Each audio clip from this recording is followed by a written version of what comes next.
Alors, beaucoup de commentateurs prédisent en effet une probable augmentation du nombre de guerres susceptibles de tourner autour de l'eau, de son usage ou de son partage. Alors, le rapport du Conseil d'État écarte cette hypothèse en soulignant que la plupart des études qui ont été consacrées à ce sujet montrent que s'il existe des conflits internationaux autour de l'eau, ce n'est pas le conflit qui l'emporte, mais la coopération. En effet, il y a bien eu une trentaine de situations de conflit sur l'usage, en particulier des grands fleuves internationaux, mais la plupart des réalisations sont en réalité des actions de coopération entre États riverains.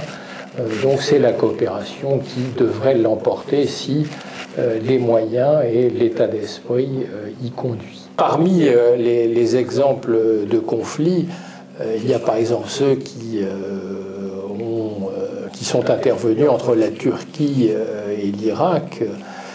Alors ces conflits sont intéressants à analyser car ils permettent de confirmer qu'il y a trois grandes écoles sur l'utilisation des ressources en eau, et une des particularités de la doctrine européenne en la matière et même de la doctrine internationale est que l'eau doit être utilisée et doit être partagée en prenant en considération les besoins des États voisins.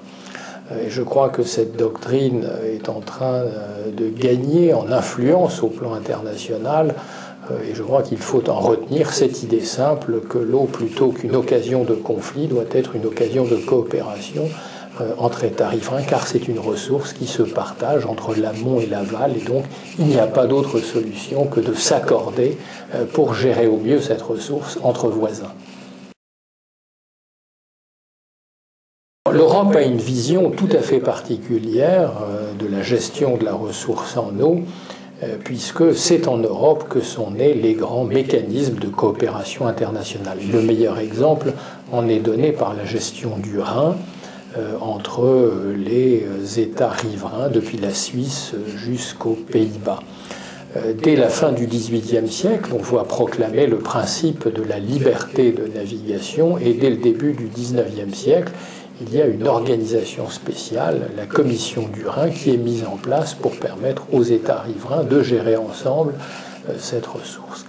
Et ce qui est intéressant de souligner, c'est que la vocation de cette organisation s'est petit à petit élargie, en particulier à la fin du XXe siècle.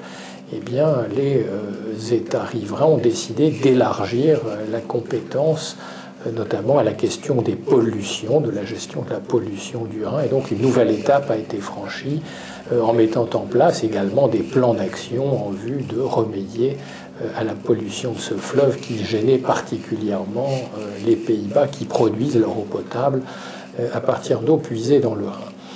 Alors l'Europe a consolidé cette doctrine à travers la directive cadre sur l'eau de l'an 2000.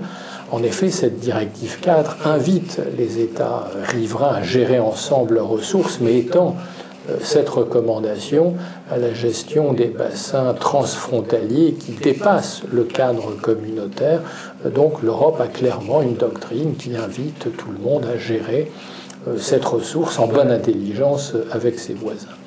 Alors un autre volet important pour l'Europe, c'est évidemment l'assistance technique aux États tiers en vue de leur permettre de mettre en place une gestion adaptée de cette ressource. C'est tout le sens de l'aide publique au développement des États membres, mais également des actions de coopération qui sont menées par l'Europe.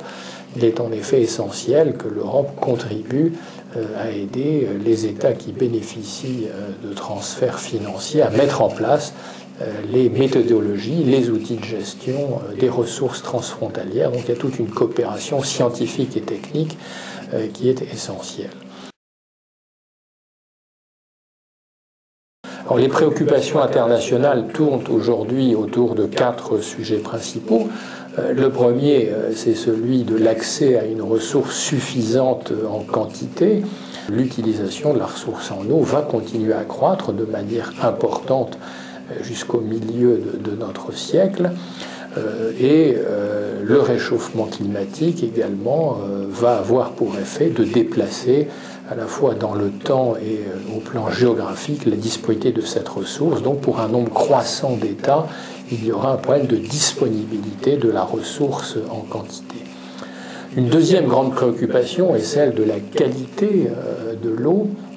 En effet, on note que l'eau est également un vecteur pour la transmission des maladies. De très nombreuses maladies et décès sont transmises par l'eau et la communauté internationale se préoccupe de plus en plus des questions de santé publique et on retrouve ici l'importance du thème de l'assainissement puisque c'est très souvent en raison de l'absence d'assainissement que les eaux sont polluées. Donc, dans les objectifs du millénaire, il y a un accès à l'eau potable, mais il a été complété lors du sommet de Johannesburg par un objectif particulier sur l'assainissement, et je crois que la préoccupation qualitative passe par un renforcement des équipements en termes d'assainissement.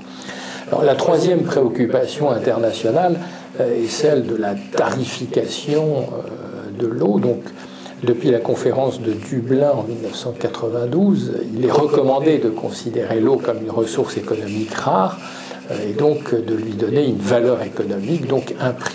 La dernière question est celle de la mobilisation du financement international pour permettre généraliser l'accès à l'eau potable et à l'assainissement, en particulier dans les pays en développement, donc ce qui suppose, après la conférence de Monterrey, de mobiliser durablement des ressources publiques et privées.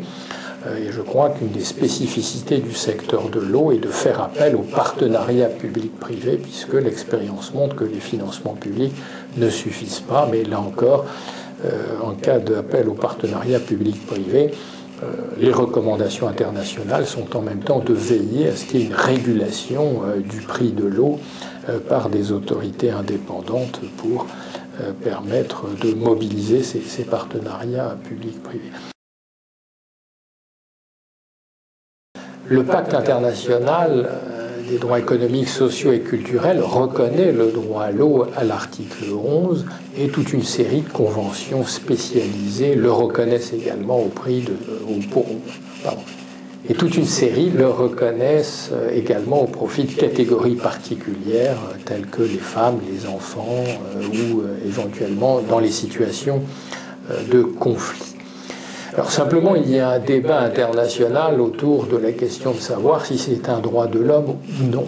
Alors l'étude à laquelle s'est livré le Conseil d'État montre que très souvent, le droit à l'eau est considéré comme un droit dérivé d'autres droits et non pas comme un droit autonome. Beaucoup d'États le déduisent du droit à la dignité, du droit à la santé, du droit à un environnement sain, du droit à un logement, et donc il n'y a pas véritablement de reconnaissance du caractère autonome de ce droit, mais en tout cas, je n'ai pas d'hésitation, c'est un droit de l'homme en tant que tel, même si c'est un droit dérivé.